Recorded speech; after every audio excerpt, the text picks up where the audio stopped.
ORR toll టెండర్ల అవకతవకలపై సమగ్ర విచారణకు ఆదేశించారు సీఎం రేవంత్ రెడ్డి.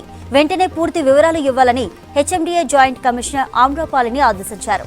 సచివాలయంలో హెచ్ఎండీఏ మున్సిపల్ శాఖ అధికారులతో రివ్యూ మీటింగ్ నిర్వహించారు సీఎం. హెచ్ఎండీఏ నివేదిక వచ్చాక టెండర్ల వ్యవహారాన్ని సీబీఐ లేదా అదే స్థాయి మరో దర్యాప్తు సంస్థకు ఇవ్వాలా అని కేబినెట్లో నిర్ణయిస్తామని చెప్పారు. ఔటర్ రింగ్ రోడ్డు నుంచి రీజనల్ రింగ్ రోడ్డుకు రేడియల్ రోడ్లకు ప్రణాళికలు తయారు చేయాలన్నారు CM Revanth Reddy. Master plan 2050కి అనుగుణంగా హైదరాబాద్ అభివృద్ధికి విజన్ డాక్యుమెంట్ రూపొందించాలని సూచించారు. కేసీఆర్ పేరు కోసం కాళేశ్వరం పేరుతో వేల కోట్లు దోచుకొని రాష్ట్రాన్ని సర్వనాశనం చేశారని ఆరోపించారు ఇరిగేషన్ శాఖ మంత్రి ఉత్తమ్ కుమార్ రెడ్డి. కాళేశ్వరంలో అవకతవకలు జరిగాయని CAG vigilance, national dam safety authority నివేదికలు చెప్పాయన్నారు. మేడిగడ్డ కుంగడానికి కారణమైన కేసీఆర్ కూడా అక్కడికి వెళ్లాలని, బ్యారేజ్ పగుళ్లు చూసి ఆ పాపానికి ప్రజలకు క్షమాపణలు చెప్పాలని డిమాండ్ చేశారు మంత్రి ఉత్తమ్ కుమార్ రెడ్డి. బీఆర్ఎస్ నేతల చెలో మేడిగడ్డ టూర్ను స్వాగతిస్తున్నామన్నారు రామగుండం కాంగ్రెస్ ఎమ్మెల్యే రాజ్ ఠాకూర్. కాళేశ్వరం శివుడి దగ్గర బీఆర్ఎస్ నేతలు తప్పులు ఒప్పుకొని చెంపలు వేసుకోవాలన్నారు. మాజీ సీఎం కేసీఆర్ ను కేటీఆర్ మేడిగడ్డకు తీసుకువెళ్లాలని సవాల్ చేశారు. బీఆర్ఎస్ అవినీతి బయటపడుతోందని చెలో మేడిగడ్డ టూర్ అంటున్నారని విమర్శించారు రాజ్ ఠాకూర్. కేంద్రంలోని బీజేపీ సర్కార్ రైతుల సమస్యలు పట్టించుకోవడం లేదన్నారు కాంగ్రెస్ ఎమ్మెల్సీ జీవన్ రెడ్డి. ఢిల్లీ సరిహద్దుల్లో రైతులు ఉద్యమిస్తుంటే గల్లీల్లో బీజేపీ విజయ సంకల్ప యాత్రలు చేస్తోందని విమర్శించారు. కేంద్ర ప్రభుత్వం వెంటనే పంటలకు మద్దతు ధర ప్రకటించాలని డిమాండ్ చేశారు. కాంగ్రెస్ పార్టీ రైతులకు అండగా ఉంటుందన్నారు. హైదరాబాద్ నెక్లెస్ రోడ్లో నిర్వహించిన రైతు సంఘీభావ ర్యాలీలో పాల్గొన్నారు జీవన్ రెడ్డి. కాళేశ్వరం ప్రాజెక్టుపై కాంగ్రెస్ కుట్రలను తిప్పికొట్టాలన్నారు మాజీ మంత్రి, BRS working president KTR. Kaleshwaram project వాస్తవాలంటూ పెద్దపల్లి జిల్లా పరిషత్ చైర్మన్ పుట్ట మధు రూపొందించిన కరపత్రాన్ని సిరిసిల్లలో ఆవిష్కరించారు. ఎంపీ ఎన్నికల్లో ఓట్ల కోసం కాంగ్రెస్ నేతలు కాళేశ్వరం ప్రాజెక్టుపై తప్పుడు ప్రచారం చేస్తున్నారని ఆరోపించారు. మేడిగడ్డలో కుంగిన 3 పిల్లర్లను తొలగించి మరమ్మతులు చేసి ప్రాజెక్టును పునరుద్ధరించాల్సిన రేవంత్ సర్కార్ అసత్య ఆరోపణలతో బీఆర్ఎస్ ను బద్నాం చేస్తోందని ఫైర్ అయ్యారు.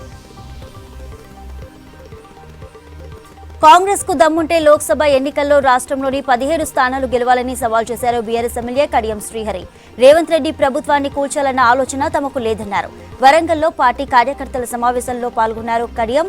కాళేశ్వరం ప్రాజెక్టు అంటే కేవలం మేడిగడ్డ బ్యారేజ్ ఒక్కటే కాదన్న కడియం కూలిపోయిన పిల్లర్లను రిపేర్ చేయించి వాడుకలోకి తేవాలన్నారు. మరోవైపు మేడిగడ్డ పర్యటనకు అనుమతి ఇవ్వాలని డీజీపీకి వినతి పత్రం అందించారు బీఆర్ఎస్ నేతలు. 1వ తేదీన వేతనాలు చెల్లిస్తామని చెప్పిన కాంగ్రెస్ పార్టీ ఆచరణలో మాట తప్పిందంటూ ట్వీట్ చేశారు మాజీ మంత్రి హరీష్ రావు. సమగ్ర శిక్షణ ఉద్యోగులకు 3 నెలల నుంచి జీతాలు ఇవ్వలేదన్నారు. ప్రభుత్వ పాఠశాలల్లోని మధ్యాహ్న భోజన కార్మికులకు 3 నెలల వేతనాలు పెండింగ్లో ఉన్నాయన్నారు. అలాగే వంట ఛార్జీలు, కోడిగుడ్ల బిల్లులు పెండింగ్లో ఉన్నాయని, వీటిని వెంటనే చెల్లించాలన్నారు హరీష్ రావు. హైదరాబాద్ లో మూసీ పరివాహక ప్రాంతాలను ఎంఐఎం నేతలు ఆక్రమించారని ఆరోపించారు కేంద్ర మంత్రి కిషన్ రెడ్డి. మూసీ ప్రక్షాళన పేరుతో కార్పొరేషన్ ఏర్పాటు చేసి గత ప్రభుత్వం డబ్బులు వృధా చేసిందన్నారు. 111 జీవోను ఎత్తివేసి 100 ఎకరాలను కబ్జా చేసిందన్నారు. అంబర్పేట్ నియోజకవర్గంలో పలు అభివృద్ధి కార్యక్రమాలకు శంకుస్థాపన చేశారు కిషన్ రెడ్డి. కాంగ్రెస్ ప్రభుత్వంపై హాట్ కామెంట్స్ చేశారు బీజేపీ ఎంపీ లక్ష్మణ్. తెలంగాణలోనూ హిమాచల్ ప్రదేశ్ పరిస్థితి వస్తుందని కామెంట్ చేశారు.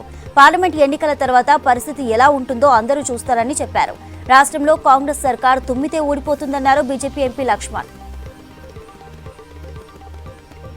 60 ఏళ్లు పాలించిన కాంగ్రెస్ దేశానికి చేసిందేమీ లేదన్నారు బీజేపీ ఎంపీ అరవింద్.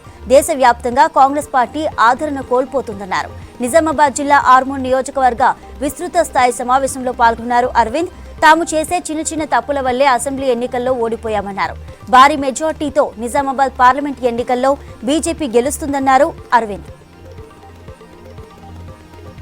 పాత డీఎస్సీ నోటిఫికేషన్ రద్దు చేసింది సర్కార్. గతేడాది 5089 పోస్టులతో నోటిఫికేషన్ ఇచ్చింది అప్పటి బీఆర్ఎస్ సర్కార్. అయితే ప్రస్తుత కాంగ్రెస్ ప్రభుత్వం మెగా డీఎస్సీకి ప్లాన్ చేసింది.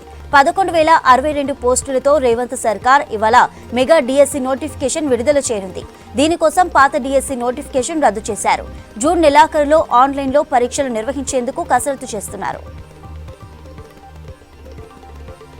జనసేన టీడీపీ చేతులు కలిపింది అధికారం కోసం కాదని రాష్ట్ర భవిష్యత్తు కోసమన్నారు మాజీ సీఎం చంద్రబాబు నాయుడు. విధ్వంస పాలనను తరిమి కొట్టాలని పిలుపునిచ్చారు. రాష్ట్రాన్ని బాగు చేయాలనే సంకల్పంతో ముందుకెళ్తున్నామన్నారు. ఆంధ్రప్రదేశ్లోని తాడేపల్లిగూడెంలో జనసేన టీడీపీ తొలి ఎన్నికల సభలో చంద్రబాబుతో పాటు పవన్ కళ్యాణ్ పాల్గొన్నారు. యూపీఏ పాలనలో రైతులకు అన్యాయం జరిగిందన్నారు ప్రధాని నరేంద్ర మోదీ. అన్నదాతల ప్యాకేజీలను పాలకులే దోచుకునేవారన్నారు. పీఎం కిసాన్ సన్మాన్ నిధితో రైతుల ఖాతాల్లో నేరుగా నిధులు జమ చేస్తున్నామని చెప్పారు. తమిళనాడులోని కులశేఖరపట్నంలో ఇస్రో స్పేస్ స్టేషన్ను ప్రారంభించారు ప్రధాని నరేంద్ర మోదీ. ఆ తర్వాత తిరునెల్వేలిలో సుమారు 17,300 కోట్ల విలువైన అభివృద్ధి పనులకు శంకుస్థాపన చేశారు.